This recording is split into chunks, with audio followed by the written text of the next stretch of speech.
ഞാനിതിനെ കാണുന്നത് ഈ ഒളിച്ചുകളി ആവശ്യമായി വരുന്ന ഒരു സാമൂഹിക രാഷ്ട്രീയ സാഹചര്യം കേരളത്തിലുണ്ട് എന്നുള്ളതാണ്. അത് തുറന്നു പറയുക തന്നെ വേണം എന്നാണ് ഞാൻ കരുതുന്നത്. കാരണം ഒന്ന്, ഈ മദ്യനിർമ്മാണശാലകൾ കേരളത്തിൽ വരുന്നു എന്ന് പറയുമ്പോൾ വലിയ രീതിയിൽ നമ്മളൊരു സദാചാര വിഷയമായിട്ട് കൂടിയാണ് അതിനെ എടുക്കുന്നത്.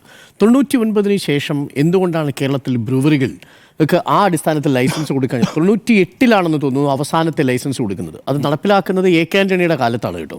2003 മലബാർ ബ്രൂവറി എന്ന് പറയുന്ന ഒരു ബ്രൂവറി അന്ന് EK നയനാരുടെ മന്ത്രിസഭയിൽ ശിവദാസ മേനോൻ എക്സൈസ് വകുപ്പ് മന്ത്രിയായിരിക്കുന്ന സമയത്ത് ലൈസൻസ് കൊടുത്ത ബ്രൂവറിയാണ് ഏറ്റവും ഒടുവിൽ വരുന്ന മലബാർ ബ്രൂവറി എന്ന് പറയുന്നത്. അത് 2003 AK ആൻ്റണിയുടെ കാലത്താണ് അനുവാദം കിട്ടുന്നത് എന്നത് പ്രത്യേകം ഓർമ്മിക്കണം. മലബാർ ഡിസ്റ്റിലറി AK ആൻ്റണിയുടെ കാലത്താണ് 2003. അപ്പോൾ അതിനുശേഷം ഇങ്ങോട്ട് ഈ ഇന്ത്യൻ നിർമ്മിത വിദേശ മദ്യ നിർമ്മാണശാലകൾ കേരളത്തിലുണ്ടാവുന്നത് എന്തോ വലിയ പാപഭാരമായിട്ടാണ് മനസ്സിലാക്കുന്നത്.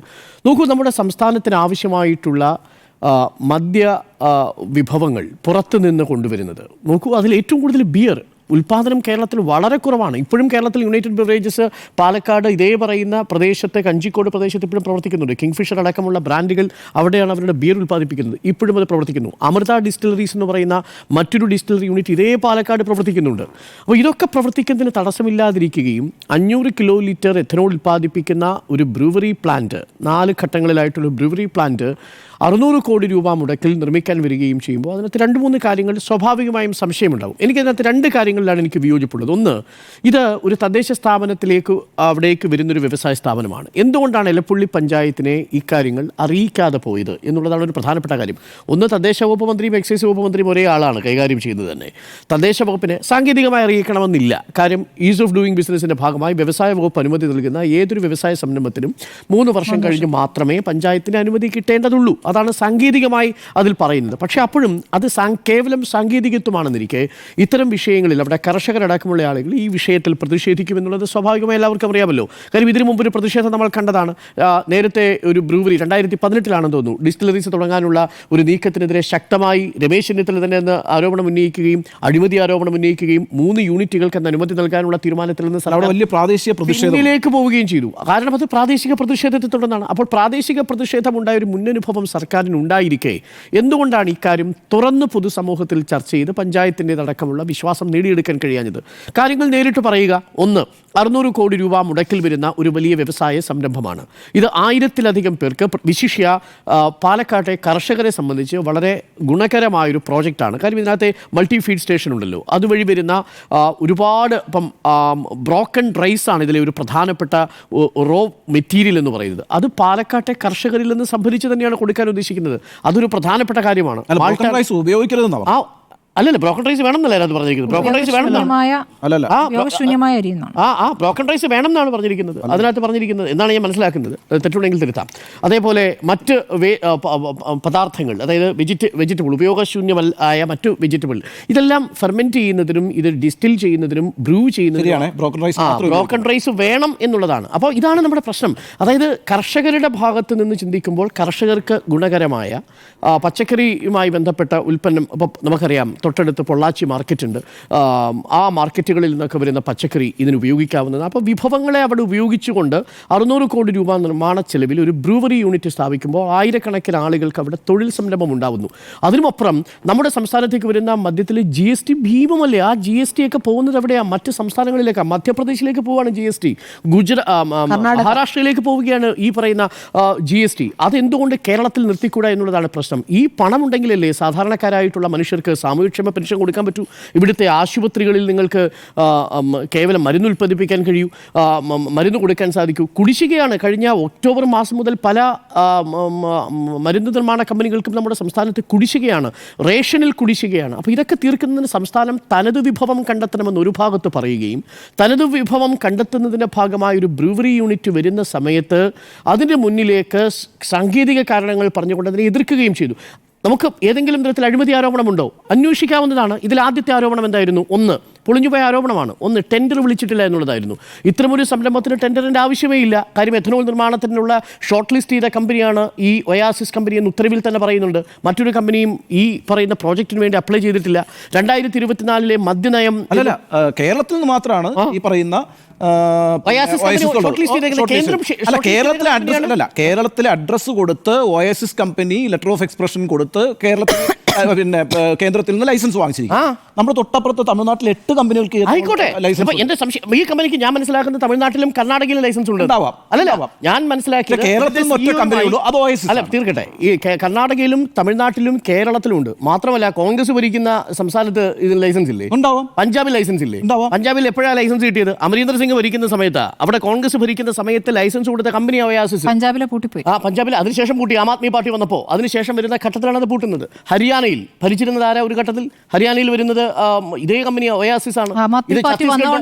അല്ലല്ല, ആ സമയത്താണല്ലോ ഈ വിവാദം. പഞ്ചാബ്, ഹരിയാന, ഉത്തർപ്രദേശ്, രാജസ്ഥാൻ. മധ്യപ്രദേശ്, പഞ്ചാബ്, രാജസ്ഥാൻ, ഈ 3 സ്ഥലങ്ങളിലാണ് ഒയാസിസ് കമ്പനിക്ക് ഈ യൂണിറ്റുകൾ പ്രവർത്തിക്കുന്നത്. ഇതിനകത്ത് പഞ്ചാബ് പൂട്ടിപ്പോയി. അതിന്റെ കാര്യം എന്താണെന്ന് വെച്ചാൽ പാർലമെന്റിലാണ് ഈ വിഷയം വരുന്നത്. പാർലമെന്റിൽ ഈ വിഷയം വരികയും കേന്ദ്ര ജല കമ്മീഷനും കേന്ദ്ര പൊല്യൂഷൻ കമ്മീഷനും കൂടി ഒരു പരിശോധന അവിടെ നടത്തുകയും ആ പരിശോധനയുടെ അടിസ്ഥാനത്തിൽ വലിയ പരിസ്ഥിതി വിനാശം ഉണ്ടായെന്ന് കണ്ടെത്തുകയും ചെയ്തു. അതിന്റെ അടിസ്ഥാനത്തിലാണ് അത് പൂട്ടിപ്പോയത്. പിന്നെ ഈ കമ്പനിയാണ് ഡൽഹി എക്സൈസ് പോളിസിയുമായി ബന്ധപ്പെട്ട് അറസ്റ്റിലാവുന്നത്. അതെ, അപ്പൊ ഈ കമ്പനി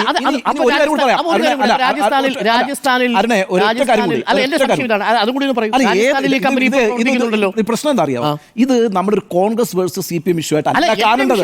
അതല്ല, അങ്ങനല്ലത് കാണേണ്ടത്. ഈ കമ്പനി അതിനകത്തൊരു കാര്യം പറഞ്ഞ അതിൽ വിശദീകരണം ഇത്രയേ ഉള്ളൂ. കോൺഗ്രസ് ഭരിക്കുന്ന സംസ്ഥാനത്ത് മറുപടിയായിട്ടല്ല പറയുന്നത്. ഞാൻ കേരളത്തിലെ പ്രതിപക്ഷം പറഞ്ഞതിനുള്ള മറുപടിയായിട്ടാണ് പറയുന്നത്. ഉണ്ണി ബാലകൃഷ്ണൻ, കോൺഗ്രസ് ഭരിക്കുന്ന രാജസ്ഥാൻ എന്ന് പറയുന്ന സംസ്ഥാനത്തും അമരീന്ദർ സിംഗ് ഭരിച്ച പഞ്ചാബ് എന്ന് പറയുന്ന സംസ്ഥാനത്തും ഇതേ ഒയാസിസ് കമ്പനിക്ക് പ്ലാന്റ് ഉണ്ടാവുകയും ബ്രൂവറി അവിടെ പ്രവർത്തിച്ചിരിക്കുകയും ചെയ്തിരുന്നു. പഞ്ചാബിൽ അത് പൂട്ടിപ്പോയി, എന്നാൽ അത് രാജസ്ഥാനിൽ അത് ഇപ്പോഴും പ്രവർത്തനക്ഷമമാണെന്നാണ് എൻ്റെ വിശ്വാസം. തെറ്റുണ്ടെങ്കിൽ തിരുത്താം. ഛത്തീസ്ഗഡിലുമുണ്ട്, മധ്യപ്രദേശിലുമുണ്ട് എന്നാണ് ഞാൻ വിശ്വസിക്കുന്നത്. അപ്പോൾ ഇത്രയും സംസ്ഥാനങ്ങളിൽ പ്രവർത്തിക്കുന്ന ഒരു യൂണിറ്റാണ്. അവർക്ക് എഥനോൾ ഉൽപ്പാദിപ്പിക്കുന്നതിനുള്ള സാങ്കേതിക ശേഷിയുണ്ടെന്ന് അവർ അവകാശപ്പെടുന്നു. അവർ ചട്ടപ്രകാരം കേന്ദ്ര സർക്കാരിൽ നിന്ന് ലൈസൻസ് നേടിയിരിക്കുന്നു. ആ കമ്പനിക്ക് കേരളത്തിൽ വന്ന് ടെൻഡർ വിളിക്കാതെ ഈ നടപടിക്രമങ്ങളിലേക്ക് പോകാം. ആ ലൈസൻസിന്റെ കുഴപ്പമാണ് ഞാൻ ഈ പറഞ്ഞുകൊണ്ടിരിക്കുന്നത്. അതായത് ഈ പറയുന്ന എലപ്പള്ളി പഞ്ചായത്തിൽ ഇവർ വാങ്ങിച്ച 24 ഏക്കറിൽ ഇവർ 2023 പോയി കേന്ദ്ര സർക്കാരിൽ നിന്ന് 11/8/2023 പിന്നെ പ്ലാന്റിനുള്ള ലൈസൻസ് വാങ്ങിക്കുകയാണ്. ആ ലൈസൻസ് വാങ്ങിച്ച ഒറ്റ കാര്യം കൊണ്ട് ഞാൻ പറയുന്നത് ഈ സംസ്ഥാന സർക്കാരിന് ഈ പറയുന്ന ഇപ്പൊ കൊടുത്തിരിക്കുന്ന ഇത് റദ്ദാക്കാമെന്ന് ഞാൻ പറയുന്നത്.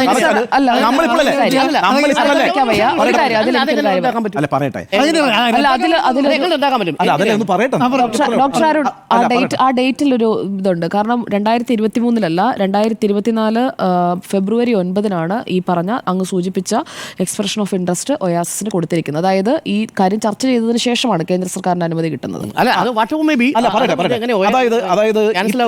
അതെച്ചാല് നമ്മൾ അനുമതി ഇപ്പം 16-ാം തീയതിയാണല്ലോ ഈ അനുമതി കൊടുത്തിരിക്കുന്നത് എത്തനോൾ കമ്പനിക്ക് തുടങ്ങാൻ വേണ്ടിയിട്ട്. അത് തുടങ്ങുന്നതിന് മുമ്പ് ഞങ്ങൾക്ക് ഇവിടെ എത്തനോൾ കമ്പനി ആരംഭിക്കാമെന്ന് പറഞ്ഞുകൊണ്ട് എങ്ങനെയാണ് ഒരു ലൈസൻസ് സംഘടിപ്പിക്കുക? കാരണം ഇവിടെ ഇപ്പോൾ എക്സിക്യൂട്ടീവ് ഓർഡർ വെച്ചിരിക്കുന്നത് ഈ സാധനങ്ങളൊന്നും തുടങ്ങാൻ കഴിയില്ല എന്നുള്ള എക്സിക്യൂട്ടീവ് ഓർഡർ നിൽക്കുന്ന ഒരു സംസ്ഥാനത്ത് ഈ പറയുന്ന ഞങ്ങൾ ഇവിടെ ആരംഭിക്കുന്നു പറഞ്ഞാൽ അവിടെ പോയി എങ്ങനെ ഒരു ലൈസൻസ് വാങ്ങിക്കാം? കേന്ദ്ര സർക്കാരിന്റെ അനുമതി എങ്ങനെയാവുന്നത്? നോക്കൂ, അത് കേരള സർക്കാരിന്റെ എക്സിക്യൂട്ടീവ് ഓർഡർ പ്രകാരം കേരള സംസ്ഥാന സർക്കാരിന് ഈ ലൈസൻസ് ഉണ്ടെങ്കിൽ പോലും ആ മദ്യനയം മാറിയില്ലെങ്കിൽ അനുവദിക്കാൻ കഴിയില്ല. അതേസമയം കേന്ദ്ര സർക്കാരിന്റെ അനുമതി ഇല്ലെങ്കിൽ ഇവിടെ ആ കമ്പനിക്ക് ലെറ്റർ ഓഫ് എക്സ്പ്രഷൻ കൊടുക്കാൻ കഴിയില്ല. അല്ലെന്നേ കേന്ദ്ര സർക്കാരിലേക്ക് പോയിട്ട്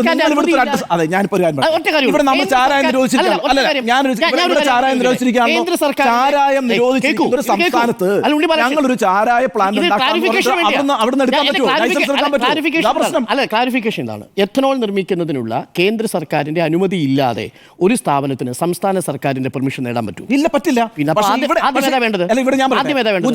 ഗുജറാത്തില് ഇപ്പം ഗുജറാത്തില് മദ്യനിരോധനമാണുള്ളത്. അവിടെ പോയിട്ട് നിങ്ങൾക്ക് ഒരു പ്ലാന്റ് തുടങ്ങാൻ പറ്റില്ല. അതെങ്ങനെയാ പറ്റാത്തത്? അവിടുത്തെ നിയമം ആണല്ലോ. അവിടെ നിയമം നിലനിൽക്കുന്നുണ്ടെങ്കിൽ ഇവിടുത്തെ നിയമവും ബാധകമാണ്. അതായത് ഒരു സംസ്ഥാനത്ത് ഇത് കേൾക്കൂ. എന്റെ ചോദ്യം ഇതാണ്, കേന്ദ്ര സർക്കാരിന്റെ അനുമതിയോ ലൈസൻസോ ഇല്ലാതെ കേരളത്തിൽ ഒരു കമ്പനിക്ക് ബ്രൂവറിംഗ് യൂണിറ്റ് തുടങ്ങാനുള്ള ലെറ്റർ ഓഫ് എക്സ്പ്രഷൻ കൊടുക്കാൻ പറ്റൂ?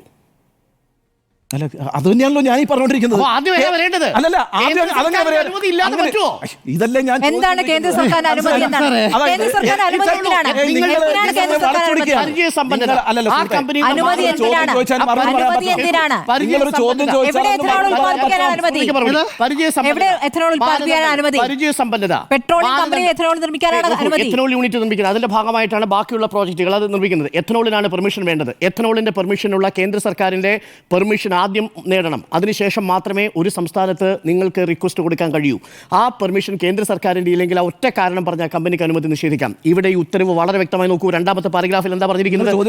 മറുപടി പറഞ്ഞിട്ട് ഇതാണ് മറുപടി പറയട്ടെ എനിക്ക്. കേൾക്കൂ, ആ മറുപടി ഇതും കൂടി ഞാൻ വായിച്ചിട്ട് ഞാൻ പറയാം. നോക്കൂ, നമുക്ക് ക്ലാരിറ്റി ആണല്ലോ വേണ്ടത്. ആ ക്ലാരിറ്റി ഇതാണ്. ആ ഓർഡറിൽ പറയുന്ന ഭാഗം ഇങ്ങനെയാണ്. ഈ കമ്പനിക്ക് കേന്ദ്ര സർക്കാരിൻ്റെ അനുമതിയും ഈ രീതിയിൽ മൾട്ടിഫീഡ് പ്രോജക്റ്റ് തെക്കേ ഇന്ത്യയിലെ ആദ്യത്തെ സംരംഭമാണെന്നും കേന്ദ്ര സർക്കാരിൻ്റെ കീഴിലുള്ള ഓയിൽ കമ്പനികൾ വിളിച്ച ടെൻഡറിൽ എഥനോൾ ഉൽപ്പാദനത്തിന് പരിചയസമ്പന്നരായ സംരംഭകരുടെ ലിസ്റ്റിൽ ഒയാസിസ് കൊമേഴ്സ്യൽ പ്രൈവറ്റ് ലിമിറ്റഡ് മാത്രമാണ് ഷോർട്ട് ലിസ്റ്റ് ചെയ്തിട്ടുള്ളതെന്നും എന്ന് പറഞ്ഞാൽ അതിന് കേരള സർക്കാരിന്റെ അനുമതി ആവശ്യമില്ല. കേന്ദ്ര സർക്കാരിനെ എഥനോൾ നിർമ്മിക്കുന്നതിനുള്ള കമ്പനികളെ ഷോർട്ട് ലിസ്റ്റ് ചെയ്യാൻ ആ പെർമിഷൻ എൻ്റെ കൺസേൺ അത് മാത്രമാണ്. അപ്പോൾ കേന്ദ്ര സർക്കാരിന്റെ ഷോർട്ട് ലിസ്റ്റ് ചെയ്യാനുള്ള അനുമതി അല്ലെങ്കിൽ ഷോർട്ട് ലിസ്റ്റ് ചെയ്ത പട്ടികയിൽ ഒയാസിസ് കമ്പനി പെട്ടതും കേരള സർക്കാരിന്റെ തീരുമാനവും അതിനെ തുടർന്നു വന്നതാണ്. അത് പരസ്പര വിരുദ്ധമല്ല. ഇനി ഞാൻ പറയട്ടെ, അതായത് കേന്ദ്ര സർക്കാരിലേക്ക് പോയിട്ട് ലെറ്റർ ഓഫ് എക്സ്പ്രഷൻ കൊടുക്കുമ്പോൾ കേരളത്തിലൊരു എക്സിക്യൂട്ടീവ് ഓർഡർ നിലനിൽക്കുന്നുണ്ട്. ഇവിടെ ഡിസ്റ്റിലറിയും ബ്രൂവറിയും ഒന്നും അനുവദിക്കില്ല എന്ന്. ആ കേരളത്തിലെ ഒരു പഞ്ചായത്തിൽ അവിടെ അഡ്രസ്സ് കൊടുത്തിട്ട് ഞങ്ങൾ ഇതാ ഇവിടെ എത്തനോൾ ഉൽപ്പാദിപ്പിക്കും എന്ന് പറഞ്ഞു കഴിഞ്ഞാൽ ആ ലെറ്റർ ഓഫ് എക്സ്പ്രഷനിൽ തന്നെ കൃത്യമായി കേന്ദ്ര സർക്കാർ പറയുന്നുണ്ട് നിങ്ങൾക്ക് ഈ അഡ്രസ്സിൽ മാത്രമേ ഇത് ചെയ്യാൻ കഴിയുള്ളൂ, ഇവിടുന്ന് വേറൊരു സ്ഥലത്തേക്ക് ഷിഫ്റ്റ് ചെയ്യാൻ കഴിയില്ല. അപ്പോൾ ഇവിടെ അത് ചെയ്യാൻ കഴിയും ഭാവിയിലെന്ന് എന്ത് ഉറപ്പാണ് ഈ കമ്പനിക്ക് കിട്ടുന്നതെന്ന് ചോദ്യം. അതിന്റെ അടിസ്ഥാനത്തിലാണ് സംസ്ഥാന നിയമങ്ങൾക്ക് ബാധകമാണ്. ഉണ്ണി ബാലകൃഷ്ണൻ പറഞ്ഞതാണ് എങ്ങനെയായിരിക്കും ഇവര് ദിവ്യദൃഷ്ടി കൊണ്ടാണോ ഭാവിയിൽ കേരളത്തിൽ അനുമതി കിട്ടും എന്നതിന്റെ പേരിൽ ഒരു ലൈസൻസിനായിട്ട് അപ്ലൈ ചെയ്യുന്നതെന്നുള്ളതാണ് താങ്കളുടെ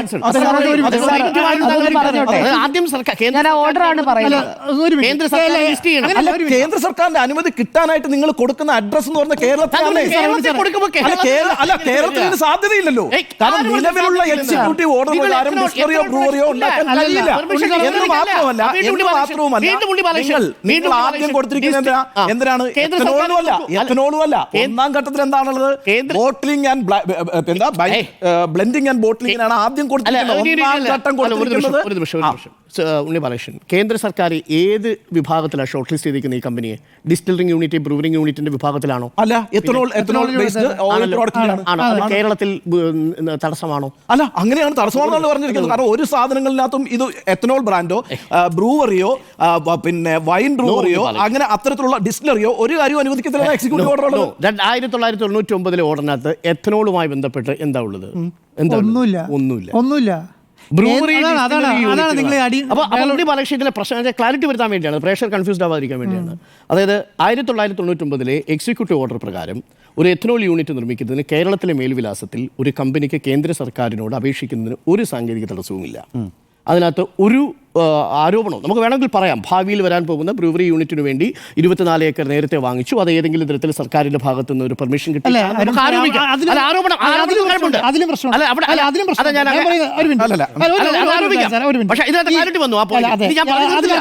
വാദം തീർന്നില്ല. എന്റെ വാദത്തിനിടയ്ക്ക് ഉണ്ണി ബാലകൃഷ്ണൻ പറഞ്ഞത്ര ക്ലാരിറ്റി വന്നതേ ഉള്ളൂ. ഇനി മൂന്നാമത്തെ, അപ്പോൾ ആദ്യത്തെ ചോദ്യം അഴിമതി, അത് നിലനിൽക്കില്ല.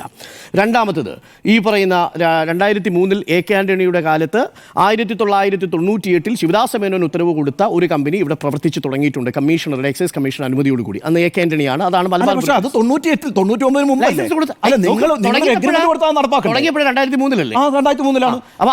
98 ഈ അനുമതി കൊടുത്തത്. അനുമതി നിങ്ങൾക്ക് റദ്ദാക്കാമല്ലോ. അനുമതി റദ്ദാക്കാം. 98 ആ എഗ്രിമെന്റ് പ്രകാരം 2003 ഇത് അനുവദിച്ചു ഭാഗമല്ല. പുതിയ സർക്കാരിന് നയമല്ലാത്തതുകൊണ്ട് ആ അനുമതി ക്യാൻസൽ ആക്കുന്നു. അല്ല, അങ്ങനെയാണെങ്കിൽ ഈ പറയുന്ന ഈ KMRL നമ്മൾ ഈ പറയുന്ന ഇതുണ്ടല്ലോ കരിമണൽ ഖനനത്തിന് നേരത്തെ ഉണ്ടായിരുന്ന ഒരു അനുമതി അനുമതിയുടെ പേരിലാണല്ലോ പിന്നീട് പിണറായി സർക്കാർ അനുമതി കൊടുക്കാൻ തീരുമാനിച്ചത്. അതാണ് നിങ്ങൾക്ക് റദ്ദാക്കാൻ പറ്റുന്നത്. ടി.എസ്. അച്യുതാനന്ദൻ റദ്ദാക്കിയിട്ടില്ല.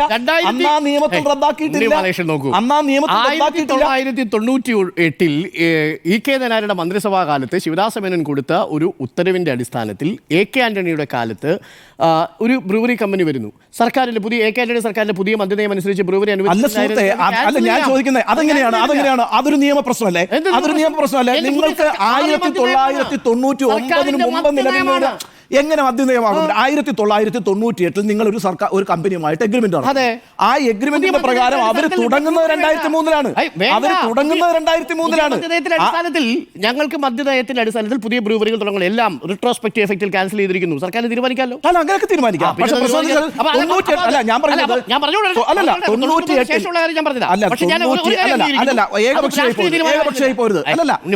എന്റെ സമയം തീരട്ടെ. അങ്ങയുടെ സമയത്ത് കഴിഞ്ഞല്ലേ ഞാൻ പറഞ്ഞു തീർക്കട്ടെ. ഞാൻ അങ്ങേ ഇടയ്ക്കിടപെടുന്നതുകൊണ്ട് ഞാൻ പറഞ്ഞത് ഞാൻ അനുവദിക്കുന്നത് ആ ക്ലാരിറ്റി വരുത്താൻ വേണ്ടി മാത്രമാണ്. തുടർന്ന് അങ്ങേക്കുള്ള സമയത്ത് അങ്ങേക്ക് വിയോജിക്കാം.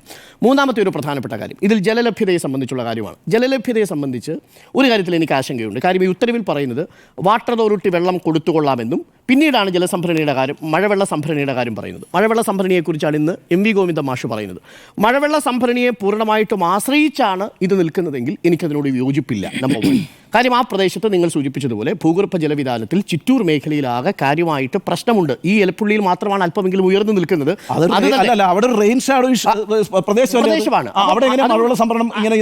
അതാണ് ഏറ്റവും പ്രധാനപ്പെട്ട പ്രശ്നം. അത് മഴവെള്ള സംഭരണി എങ്ങനെയാണ് ഉണ്ടാക്കുന്നത് എന്നുള്ളതൊക്കെ ഇനി വരണം. 5 ഏക്കർ സ്ഥലത്താണ് മഴവെള്ള സംഭരണി നിർമ്മിക്കാൻ ഉദ്ദേശിച്ചിരിക്കുന്നതെന്നാണ് പറയുന്നത്. എനിക്ക് എൻ്റെ ടെക്നിക്കൽ ഡീറ്റെയിൽസ് അറിയില്ല. കാര്യം ഈ ഫയൽ നോട്ടുകളൊന്നും നമ്മൾ കണ്ടിട്ടില്ല. നമ്മുടെ കയ്യിലാകെയുള്ളത് 3 കടലാസുകളാണ്. ഒന്ന് ഗവൺമെൻറ് ഉത്തരവ്, ഒന്ന് ഈ വാട്ടർ അതോറിറ്റിക്ക് കൊടുത്തിരിക്കുന്ന കത്ത്. ആ കത്തിലും എഥനോൾ തുടങ്ങാനാണ്, എഥനോൾ ഓയിൽ പ്ലാന്റ് തുടങ്ങാനാണ് എന്നുള്ളതാണ് ഞാൻ മനസ്സിലാക്കുന്നത്. മൂന്നാമത്തത് എക്സ്പ്രഷൻ ഓഫ് ഇൻട്രസ്റ്റ് ആണ് കൊടുത്തിരിക്കുന്നത്. ഇത് 3 നമ്മുടെ കയ്യിലുള്ളൂ. ബാക്കി ഒരു ഡീറ്റെയിലിംഗ് നമ്മുടെ കയ്യിലില്ല. ഈ 24 ഏക്കറിൽ വരാൻ പോകുന്ന യൂണിറ്റ് എങ്ങനെയാണ്, അവിടെ മഴവെള്ള സംഭരണിയാണോ, ഇക്കാര്യങ്ങളൊന്നും നമുക്കറിയില്ല. ഒരു കാര്യം എനിക്കറിയാം, അത് മലമ്പുഴയിൽ നിന്ന് വെള്ളമെടുത്തുകൊണ്ടാണ് ഇത് നിർമ്മിക്കുന്നത് എന്നുള്ളത് ഒരു ഭാഗികമായി ശരിയാണെന്നാണ് ഇപ്പോഴും ഞാൻ വിശ്വസിക്കുന്നത്. കാര്യം കിൻഫ്രയിലേക്ക് പോകുന്ന വെള്ളം എന്ന് പറയുന്നത് മലമ്പുഴയിൽ നിന്നുള്ള വെള്ളമാണ്. പക്ഷേ അതൊരു ഹൈക്കോടതി ഉത്തരവുണ്ട്. ആ ഹൈക്കോടതി ഉത്തരവ് എന്താ? കൃഷി ആവശ്യത്തിന് ശേഷം മാത്രമേ കുടിവെള്ളത്തിനും ഉപയോഗിച്ചതിന് ശേഷം മാത്രമേ വ്യാവസായിക ആവശ്യത്തിന് ഉപയോഗിക്കാവൂ. ഇപ്പോൾ കഞ്ചിക്കോട് വ്യാവസായിക ആവശ്യത്തിന് ഈ മലമ്പുഴ വെള്ളം ഉപയോഗിക്കുന്നുണ്ടോ? ഉണ്ടോ? പിന്നെ ഉപയോഗിക്കാതെയാണ് ഒരു ദിവസം 2 കോടി ലിറ്ററാണ് ഉപയോഗിക്കുന്നത്. ഒരു ദിവസം 2 കോടി ലിറ്റർ. ഇതിന് വേണ്ടത് എത്ര? 2 ലക്ഷം. ഇത്രയേ ഉള്ളൂ. അപ്പോൾ ചുരുക്കത്തിൽ ഇപ്പോൾ ഉപയോഗിക്കുന്നതിൻ്റെ 10-1 പോലും ഈ ബ്രൂവറിക്ക് 100-1 പോലും ബ്രൂവറിയുടെ വെള്ളത്തിന് വേണ്ടിയിട്ട് ഉപയോഗിക്കപ്പെടുന്നില്ല. അപ്പോൾ അതും ആ അർത്ഥത്തിൽ ഇനി വരാൻ പോകുന്ന സമയങ്ങളിൽ വിശദീകരണത്തിലൂടെ നമുക്ക് മനസ്സിലാക്കേണ്ട കാര്യങ്ങളാണ്. ഞാൻ മനസ്സിലാക്കിയതാണ് ഞാൻ ഈ പറയുന്നത്. അതുകൊണ്ട് സംസ്ഥാനത്ത് ഒരു 600 കോടിയുടെ ഒരു പ്രോജക്റ്റ് വരുമ്പോൾ ആ പ്രോജക്റ്റിൻ്റെ പരിസ്ഥിതി പ്രശ്നങ്ങൾ പരിഹരിക്കണം, ആശങ്കകൾ പരിഹരിക്കണം. അതിന് സർക്കാർ ഓപ്പണായി ഡിസ്കസ് ചെയ്യാണ് വേണ്ടത്. പഞ്ചായത്തുമായിട്ട് ഒരു ഒളിച്ചുകളി നടത്തിയത് ശരിയല്ല എന്നുള്ളതാണ് എൻ്റെ നിലപാട്. പക്ഷേ അപ്പോഴും ഞാൻ ഈ പ്ലാന്റിനെ സ്വാഗതം ചെയ്യുന്നു. കാര്യം വലിയ ഭീമമായ GST നഷ്ടം ഇതുമായി ബന്ധപ്പെട്ട് കേരളത്തിൽ ഉണ്ടാകുന്നുണ്ട്. ഇനി ഒരു കാര്യം കൂടെ പറഞ്ഞാൽ അവസാനിപ്പിക്കാം. ഇതുകൊണ്ട് കേരളത്തിൽ മദ്യമൊഴുക്കുമെന്നുള്ളൊരു വാദം നിങ്ങൾക്കുണ്ടോ? എൻ്റെ അഭിപ്രായത്തിൽ നമ്മൾ 5 പേർക്കും അതില്ല എന്നാണ് എൻ്റെ വിശ്വാസം. അല്ല, മദ്യമൊഴുക്കുമായിട്ട് ഇതിവിടെ ഉയർന്നിരിക്കുന്ന ആരോപണങ്ങൾക്ക് ഞാൻ എൻ്റെതായ രീതിയിലുള്ള മറുപടിയാണ് ഞാൻ പറയുന്നത്. അത് എൻ്റെ ഒരു കൺസേണാണ് ഞാൻ ഈ പറയുന്നത്. ആ ആരോപണം ശരിയല്ലെന്നാണ് എൻ്റെ പക്ഷം.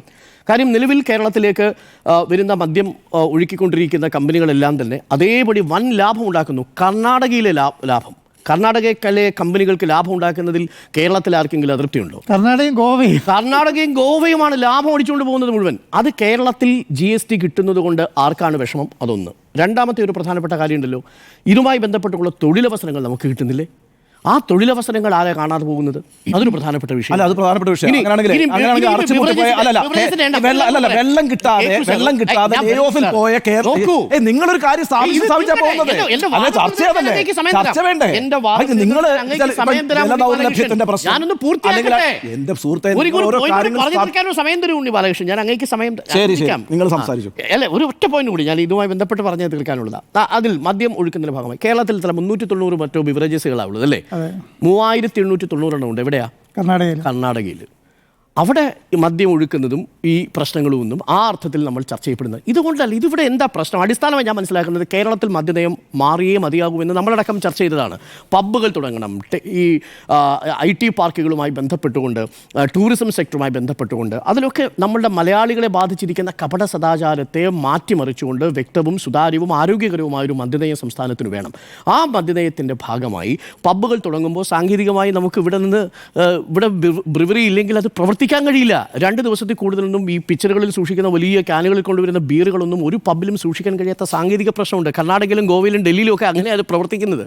അത് മനസ്സിലാക്കാതെ നമ്മൾ അതിനെ എതിർത്തതുകൊണ്ട് കാര്യമില്ല. എന്നാൽ അതേസമയം ഇതുമായി ബന്ധപ്പെട്ട ദുരൂഹതകൾ മാറേണ്ടതുണ്ട്. അത് സർക്കാരിൻ്റെ ഉത്തരവാദിത്വമാണ്. അത് നിയമസഭയിൽ കൃത്യമായും വ്യക്തമായും തന്നെ എക്സൈസ് വകുപ്പ് മന്ത്രി പറയണം എന്നുള്ളതാണ് എൻ്റെ ഒരു ടേക്ക്. അത് പുറത്തും പറയാമായിരുന്നു. നേരത്തെ സ്മൃതി പറഞ്ഞതുപോലെ മാധ്യമങ്ങൾക്ക് മുന്നിൽ എണ്ണി ഈ ചോദ്യങ്ങൾക്ക് ഉത്തരം പറഞ്ഞിരുന്നെങ്കിൽ ഈ പറയുന്ന സംശയങ്ങൾ ദൂരീകരിക്കുമായിരുന്നു. വളരെ കുറച്ച് വെള്ളമേ വേണ്ടൂ, നേരത്തെ ഒഴുക്കിയ വെള്ളം അത്രയും വേണ്ട, ഇതിൽ ബ്രൂവറിക്ക് വേണ്ട എന്ന് പറയുന്നുണ്ടല്ലോ. കുടിവെള്ളത്തിനുള്ള പൈപ്പ് ലൈൻ ഒന്ന് 50% നിന്ന് 100% പൂർത്തിയാക്കിയിട്ടുണ്ടെങ്കിൽ അവിടെ നിന്ന് ഒരു പ്രതിഷേധം ഉണ്ടാവില്ല. കാരണം അടിസ്ഥാനപരമായ പ്രശ്നം പാലക്കാട് എന്നുള്ളതാണ് നമ്മളിവിടെ ചർച്ച ചെയ്തത്. കഴിഞ്ഞ ദിവസം തന്നെയാണ് ചർച്ച ചെയ്തത്. പാലക്കാട് കുടിവെള്ളം കിട്ടാത്തിടത്ത് ഈ പദ്ധതി വരുമ്പോൾ വാട്ടർ അതോറിറ്റി അവരെ പഞ്ചിച്ചു എന്നെങ്ങനെയാണ് പറയുന്നത്? ഇപ്പോൾ